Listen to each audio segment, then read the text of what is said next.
at Old Trafford, talking about Zlatan Ibrahimovic. Well, let me bring you into all of this, but let me welcome you first. Yeah, good evening. How are you? Yeah, I'm fine. And I'm very sure all of these things I'm talking about, it's not coming to you. It doesn't surprise you in any way. But let's talk about Super Eagles first and foremost. Just two players still being expected, and it shouldn't be a worry if you ask me. Yeah. Kelechi Iheanacho also joined up with the side today, so that makes it 17. 2 more to go. Without those two players, I think we've got what it takes to prosecute those two friendlies. I don't know if we've got what it takes to go and win our games. That is left. But 17 players should be able to prosecute those games. The most important thing is that it's also been a call-up to some new players. Some not new. Some it's a call-up to make sure that you take that second chance. Brownie Day has come back. First time since 2013, I think, or 14. He also needs to ensure he makes the most of this opportunity. In fact, he had to withdraw from the testimonial of Joseph Yobo. Just to grab this opportunity. It's a big opportunity. Yeah. But Yemi, here's my problem with the friendly. Where are we going with this friendly? I'm happy that it's against Mali. But I'm so sure that our first World Cup qualifier, Salisu Yusuf won't be the head coach. I'm so sure that the bulk of these players also might not also get to prosecute this World Cup qualifiers. So where are we really going? That really makes... That's a question nobody can answer unless you're the NFF. They are not here. But let's take what we have. Let's take what we have. Of course we will. The positives that let's take advantage of the FIFA free window. But also the NFF must also remember that it's very imperative that we get a coach that will take us through the World Cup qualifiers. The draws... And if this is your man, tell the whole world. And I'm sure this is not their man. Okay. And we both know that. So let them go for that man. So the man can sit down and this is the way I want to prosecute my World Cup qualifiers. Then we have a clear idea of where we are going to, how we navigate through the qualifiers, not with calling up. Okay, tell me a few of the players that you would love to see. I for instance, would love to see Alex Iwobi play more. Probably see more for the Super Eagles. Let him get entrenched. Musa Mohammed as well. Yeah, we've got an interesting crop of young players. But here's what I think about our young players. Alex Iwobi, Kelechi Iheanacho. They're not ready? They're ready. But I don't think a coach in Nigeria will be brave enough. Can manage, not even brave enough, can manage or can find tactical solutions to ensure that these boys flourish. We see the way they play in Europe. Their coaches get the best from them. So I don't want to go into the who we need, foreign coach or local coach. But the most important thing, whoever coach they get needs to get to work real quick. I like to see young players, but Yemi, it's the World Cup qualifiers. Did we go to last World Cup?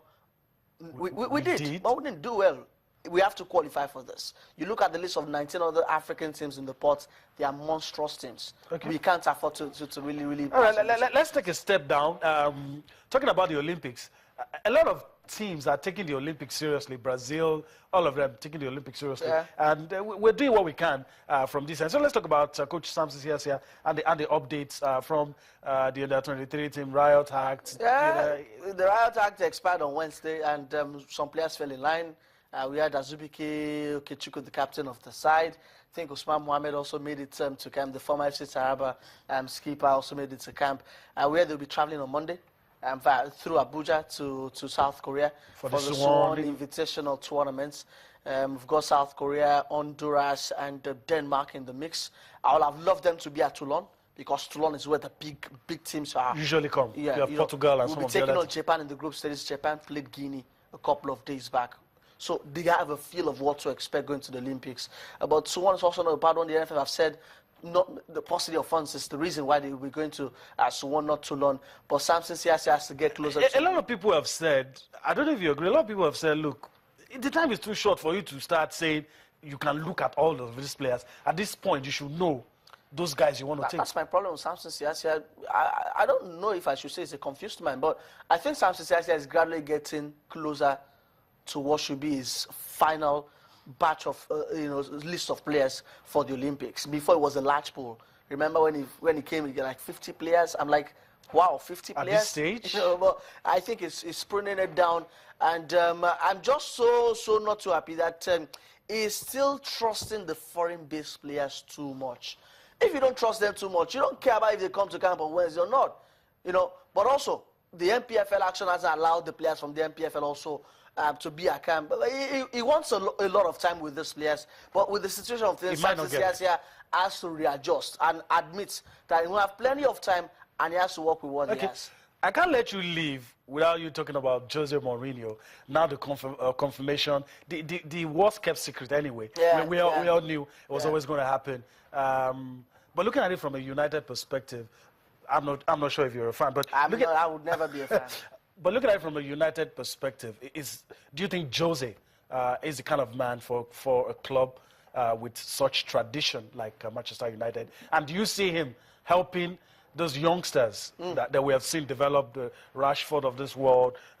Do you see this man in your picture helping those young boys grow? Jose divides a lot of opinion.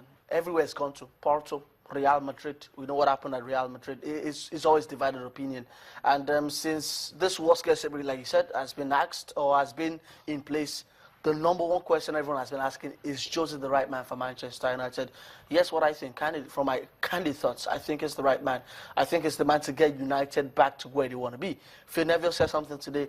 Appointing Jose Mourinho automatically makes Manchester United title favourites for next season. Forget what happened in his last couple of seasons. They finished 7th, 4th, and 5th respectively. It brings them back. Can Jose give you that balance of winning you titles and bringing young players? See, to this will be the first time that Jose has been at a club where he will be mandated to bring players through from the ranks. But also, his track record proves that he can trust young players. And that's why what baffles me about the criticism that Jose doesn't encourage youth. At Inter, David Santon played on Jose. He was 19. He was left back. At Real Madrid, Rafa Varane. At Chelsea, 19? Yeah, Rafa Varane, Kozuma, Chelsea, Ruben Loftus-Cheek. These are players. Maybe they hit it big, but Jose also trusted them. So I don't see any reason why he won't trust youth at United if they are good. Is Martial not youth? Rashford is about to make Euro 2016, and I think it will be willful vandalism for Jose to leave what he has met. I mean, decent players, players who go playing a promise and start spending money. I know Jose also has coveted this job for a very long time, and he will do what it takes to ensure that he succeeds in this job. All right, let's talk about a man who may or may not come to Manchester United, Zlatan Ibrahimovic. I don't know why there's so much noise about where Zlatan is going to go after leaving PSG. He's been coy about where he's going next, but he told us he has a good relationship with Jose. So I don't know if that's his next destination. It's finally said today in that presser that he knows where he will be playing. And we don't. We know. You know why we know? He also went on to now praise Jose Mourinho on his appointments or his impending appointment at Manchester United. If you put 1 and 1 together, it should be 2. If you put that together too, that should ensure that we know where Zlatan might be headed to. I think Zlatan will go to Manchester United, probably one year and get an option of another year. But it will be very, very interesting to see how Zlatan that will take me to the next question as we get set to leave the studio. Is Zlatan past his prime? For a club like United, is Zlatan the answer? If Zlatan comes, 2 questions in one. If Zlatan comes, what happens to Wayne Rooney? And is Zlatan past his prime? It's a coach's headache. And I don't think Zlatan's past his prime. This guy scored 36 goals last season, or more than 36 goals. He was the top, it's the highest scorer in the history of French football and PSG. I know he's 35 or so, but see, if he's still providing those goals, I don't think he's past it. He's in his prime, probably, but he's still delivering. And these are special players. Can he fit into Manchester United? Absolutely, yes. English football, a league that has Sebastian Basong, a league that has defenders. I think Zlatan will score confidently and comfortably score 20 goals or more in the Premier League. Wayne Rooney will he feature? Wayne Rooney has already shown us that he will probably readapt in the midfield. Mourinho has already longed to work with Wayne Rooney. He tried to buy him twice when he was at Chelsea. They will find a way to fix him in. I think Rooney, on a long time, will play in the middle of the park, and I think it will be mesmerizing to see Rooney and Zlatan play together. Okay. All right. That's how we leave it tonight on the show. We do hope that you've enjoyed everything that we brought to you. We'll do this again tomorrow. Bye-bye now.